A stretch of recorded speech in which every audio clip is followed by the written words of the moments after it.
What is an adult cartoon? I mean, obviously a cartoon made for adults, right? But then what does it mean to be made for adults? I guess an answer would be a show written for adults in mind, and one having substance that mainly only adults would enjoy. Something that I feel almost couldn't be enjoyed by a kid. It's not animated, but I feel like Seinfeld is a pretty good adjacent example.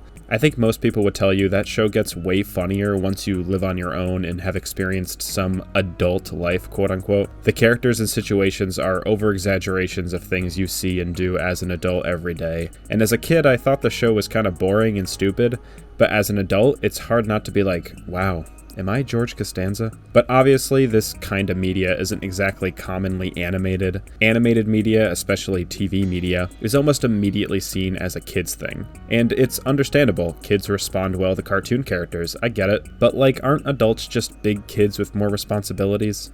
Adults respond well to cartoon characters too. Why do you think there are so many Disney adults? I think the big first example everyone thinks of when it comes to adult animation is The Simpsons. I mean, right? This is like the quintessential adult animated series. It kickstarted almost an entire genre of TV. It was iconic at the time for its hip and kinda edgy sense of humor, very, very rarely seen in TV cartoons. But then you watch the first episode and it's like,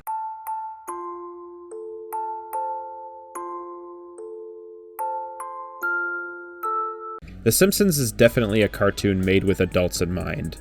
Sometimes. I kind of think The Simpsons is sort of the reason why the adult cartoon term is so muddy. The Simpsons is definitely made for adults, by adults, with a lot of its writing. They talk about sex and politics and say hell and damn sometimes. Bart says eat my shorts, which is just wildly inappropriate. But at the same time, there are so many examples of moments in that show that hit so much harder as a kid. Episodes like Bart Gets an F and Lisa's Substitute have amazing takeaways for basically any kid or adolescent human watching. Stuff that could potentially stick with you for your entire life. Well, it did for me at least.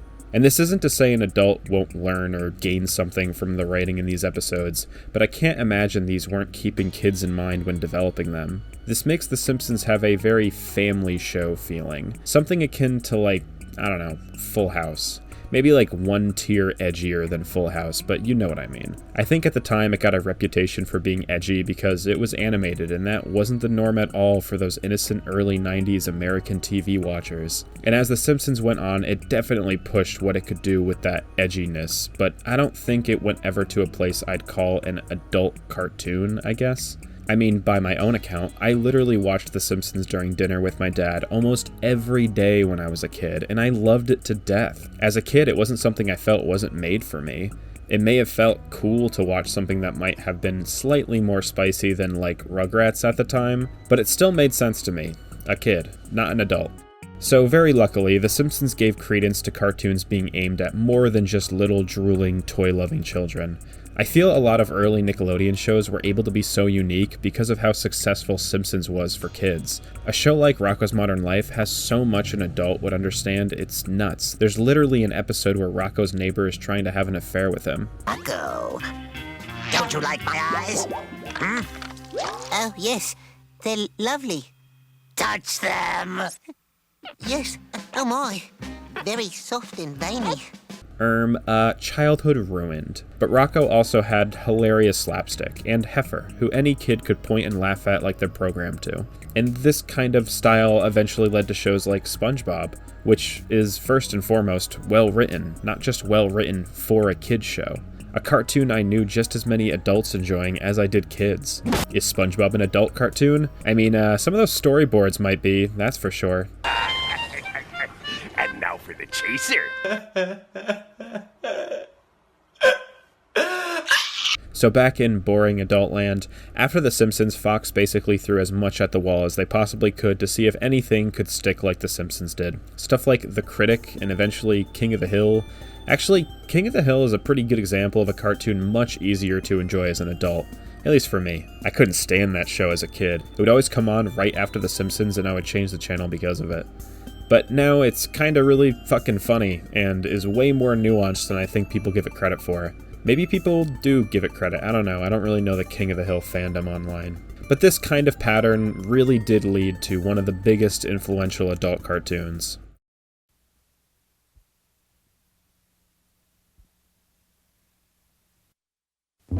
Yeah, South Park really did change the game in so many ways. It wasn't just saying HE double hockey sticks, it was saying the fuck word. Now that's a bad word. It was crude and rude and... Oh my god, what is wrong with me? Why did I write a line like this? It was crude and rude and not only had an attitude, but was willing to be disturbing and political and just wildly, wildly inappropriate. You know, things adults are. But South Park is complicated when discussing if it's an adult cartoon because, like, obviously, yes, it had a mature rating and it was loved by adults. But every single person I knew who loves this show was exposed to it as a kid. Or a teenager, at least. Obviously, a single child watching a piece of media doesn't automatically make it a kid's show. But I do think kids being a target demographic does. Were kids a target demographic for South Park? Well, I think as a kid there was this feeling of taboo that radiated from South Park. Like you weren't supposed to be enjoying it, but it was hard to look away. Again, using myself as an example, I remember staying up late and watching South Park plenty in my youth. Looking back, I definitely didn't fully understand what I was watching, but who cares? It was edgy and funny and said swears, which were cool because Dane Cook said them too. And with the way South Park was marketed, I kind of feel the executives knew that too. They had toys, they had an N64 game, they had talking plushies. And of course, adults can enjoy this stuff too. I'm an adult and I enjoy stuff like that probably too much. But when it comes to marketing and selling things to a specific demographic, yeah, this feels like they knew kids were probably also watching. Did Trey and Matt ever specifically write episodes for those kid watchers? I'm not sure, honestly. Maybe they had them in mind, but it's hard to say. I think Trey and Matt just had a pretty childish sense of humor. Either way, those early episodes don't feel like what I'd pitch as a cartoon made for adults. They're really silly and stupid, with humor that feels appropriate for the characters' ages, honestly. While a lot of them do have some poignant commentary on modern adult life, it usually is just an excuse to write a lot of really crude shock humor. But as the show went on, I feel like it got a bit more mature, and was willing to dive into topics and premises that felt more catered to specifically an adult audience. The show almost feels as if it grows up as we did. But South Park is generally a very excellent cartoon. Just not what I'd call an adult cartoon, I guess. I know I'm probably making this more complicated than it needs to be, but just trust me, I got some good examples coming up. It's going somewhere, trust me. So South Park seemed to pave the way for cruder and, crueler humor, I guess. Shows like Family Guy felt somewhere between The Simpsons and South Park, but felt like way more immature for no reason. I really never knew any adults who enjoyed Family Guy. It was mostly like 12-year-olds. And that kind of segues to Adult Swim. This network does not get enough credit for adding so much legitimacy to adult animation. While it had growing pains, Adult Swim truly did have some unique programming and felt way more catered to adults. It not being anywhere near primetime definitely helped. I'm pretty sure even South Park was on during like dinner time hours, but Adult Swim's? Nuh-uh, that was past your bedtime. It even would come up with this ominous warning being like, kids, leave the fucking room. And this should go without saying, but as a kid, if the TV told me this, it made my ass plant even harder on my bed to see what the fuck Adult Swim was about to show my virgin eyes. Shows like Aqua Teen Hunger Force, Space Ghost, home movies, even like Squidbillies were shows I liked as a kid, but definitely felt like they weren't really made for me. I think being on such a late time slot gave this programming way more freedom to be themselves, without any pressure of marketing or some standard they needed to meet. Home movies seriously is a gem in this regard, and something I came to appreciate so much more as an adult. But on the flip side, you got shows like Robot Chicken, basically just a crude toddler show.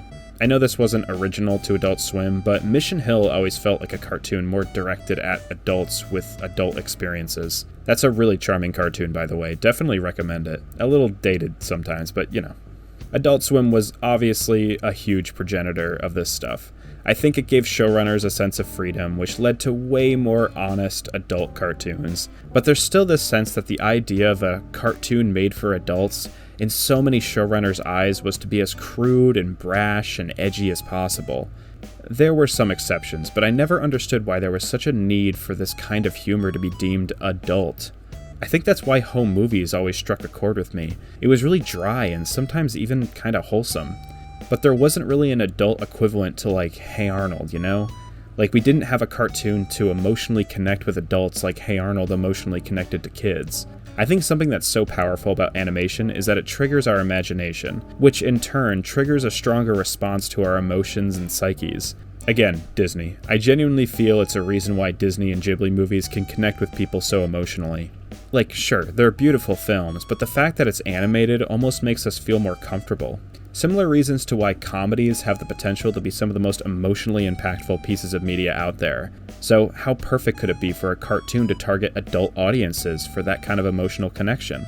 You see it in shows like Futurama, some of the heaviest scenes involving loss and love and other stupid adult things we have to cope with. Futurama's legendary sad moments TM wouldn't be as sad if we didn't have its fantastical animated edge. It truly does bum me out that so many adult cartoons defaulted to just having this crude, joke-heavy vibe, not really wanting or feeling the need to quote-unquote preach to adults watching, when arguably those adults need to be preached at more than anybody else in this day and age. It, of course, doesn't need to be every episode, but if you can write an emotionally heavy but heartwarming and funny story that can specifically speak to the adult experience to coincide with your animated show, I feel it has the making of such a perfect example of an adult cartoon. Wait, that's just BoJack Horseman.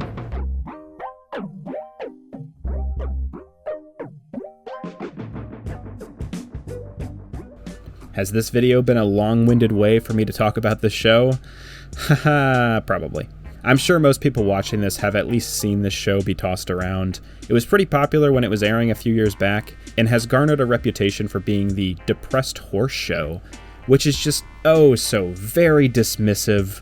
Don't get me wrong, this show can be cynical and sad, but the bottom line is such an uplifting and kind of bittersweet message about life and happiness. The characters are just excellently realized, the humor is so damn funny, and the story itself is just unbelievably written. And surprise, it's my go-to example of an adult cartoon. So before I get awesomely owned by some commenter, the show can still be crude and edgy, and what do you know, most of the time those jokes just don't land for me. Surprise. But at its core, BoJack is a show that is made for the adult experience, something that is meant to help you reflect on your adult life and mirror feelings and emotions that we all share as we get older. So kids, get out of the room, this one's for the boomers. I might as well get this out of the way. I think the biggest hump to get over for most people, including myself, are the visuals. The animation and style of this series is pretty ugly. It's really simple and very, digitally made, I guess. It's hard to put my finger on exactly what's wrong with it, but I'm sure if you look at it, you'll kinda understand. And despite my problems with the style, when this show wants to be artsy and unique, it really can be. I feel this is something that helps define its adult animation vibe as well, actually. It definitely takes some life experience to not just judge a book by its cover. And when you give it a chance, you let it show you what it's actually able to accomplish. In this case, visually. Another element that's sort of an acquired taste is its humor. It relies a lot on really sarcastic and ironic situations, which I think are really funny, but kind of require a certain awareness and established understanding of that sense of humor to get it, you know? Has a lot of those it's stupid and it knows it's stupid, that's why it's funny kind of moments, which again, I think adds to its solidified adult show status. Like, basically what I'm trying to say is even these slightly divisive elements are part of what the show's identity is, and that identity is being a show for lived lives. This very, very, very, very much reflects with the story and characters, though. Even on a surface level, the story is about a super rich and famous middle-aged comedian. It'd be so easy to roll your eyes at any struggle or attempted relatable scenario written, like how am I supposed to sympathize with someone like this? He has so much. But that's exactly where there's this trust from the writers that its audience will have a certain amount of maturity about the premise alone. Despite BoJack's status, he's still a human. Well, a horse, actually. Damn, that's some good irony. And this kind of applies to a bunch of characters, like Mr. Peanut Butter is just annoyingly positive all of the time, Diane is pretty notably pretentious and sour, Todd is, actually Todd just sort of works as an anchor to ground you in non-reality somehow. He's just like goofy and funny most of the time. But whatever, point is, the characters are written as they are, people with lives and struggles and problems, beyond just the situational problems that a sitcom provides. And I feel there's a certain amount of maturity that is required to fully be invested in characters like these. They aren't immediately relatable to somebody. They aren't even immediately likable. Some are never likable. But being invested in them is beneficial because what the show is saying about them is powerful and can be super impactful to somebody's life. And it wouldn't be as impactful if they didn't feel as human and real as they do. And it wouldn't be as impactful if you weren't able to be mature enough to understand them. And I'm not here to say if you didn't connect with these characters, you are not mature, but I'm saying that these characters are written to be complicated and messy. And the creators trust the audience won't dismiss them, which in my opinion would be a pretty childish thing to do. And it becomes pretty obvious as the character stories play out throughout the series that this isn't going to be a lighthearted depiction of these struggles. It can be very heavy and very uncomfortable, but it's better off for it. It doesn't want to sugarcoat something for the sake of marketing or ratings. It isn't trying to be careful or safe. It wants to be human, which usually isn't pretty, and is something I definitely think is more beneficial as an adult. I met so many people in my adult life who I feel are poisoned by the way media depicts humans. People my age who talk like a sitcom character, an anime character, when it comes to emotional circumstances. And in my experience, it never does them any favors. They have unrealistic expectations, unreasonable reactions, and sometimes really toxic behaviors because of it. And this is not really the fault of those people or even the media itself. That media we consume most of our lives is part of what makes us us, and there's no reason to feel ashamed of it necessarily. I mean, that's literally half of my content on this site, right? Just talking about stuff that defined me. But BoJack Horseman is almost an injection of reality. This show starts with this very generic adult animated sitcom feel, and I'm just gonna pretend this was like a front instead of the writers not fully understanding their series yet, because this works so damn well to lead you on with this false sense of security, only to hit you with moments of immense reality pretty early on. I'm being vague because I honestly don't want to spoil it, but near the end of the first season, there's a scene that really hits you in the face and makes you recontextualize what you assume about adult animation in general. Pretty powerful stuff, if you ask me. Huge reason why it feels like this is such a perfect cartoon made for adults. Like it or not, we need that shot of reality. And while the show is sad, I feel the shot of reality isn't making our lives worse. It's helping us understand our existence in a more realistic way, and honestly, in a kind of more mature way. The humor and animation, like I said earlier, helps ease people in, helps people feel a probably subconscious sense of comfort and imagination. I mean, they're literally talking animals. It's definitely a wee bit quirky sometimes. I just can't stress enough how impactful and borderline life-changing the writing can be in this series sometimes. For example, there's this episode in a later season called Piece of Shit. The intro to this episode shows BoJack constantly calling himself a piece of shit in his head, struggling to get anything done because his brain just convinces himself that it doesn't matter. I'm sure if I was a teenager or a kid when I saw this, I wouldn't have fully understood what they were trying to depict here. I would have probably laughed and thought, wow, BoJack sure is pathetic, haha. But as an adult watching this, it almost sends shivers down my spine. This is exactly how I feel during a panic attack. My intrusive thoughts literally yelling at me in my head. I couldn't believe how seen this part made me feel.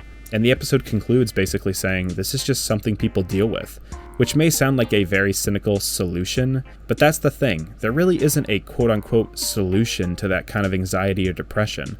The show just made me feel a lot less alone regarding it, which I'd much rather take than some unrealistic resolution to it. And that's just one example. The show has one of the best depictions of an asexual character I've ever seen, and his stories revolving around his experience with his sexuality were so genuinely important to my journey of understanding myself. Something that I would not have been able to appreciate without my sexual experience I had as a pre-adult. It helps recontextualize all the confusion and struggles that had been building up during my experiences. I could probably keep giving examples, but I'll cut myself off here. I think I've made a decent enough case for this show being the quintessential adult cartoon. I think what makes a good kids cartoon, and honestly piece of media in general, is what you take from it, and this could be anything. Maybe a good laugh and distraction is more valuable than anything deep or philosophical BoJack could provide. You could make a case for Tom and Jerry being the perfect adult cartoon for this reason. But for me, the best cartoons I consumed as a child were ones that stuck with me for one reason or another. They had something that helped define who I am and how I traversed life. I've mentioned it before, but SpongeBob affected my sense of humor and creative spirit more than anything else. Two things that are vital to how I live my day-to-day life, and things I very much needed to learn as a kid. It made SpongeBob valuable beyond a few laughs and a distraction from homework.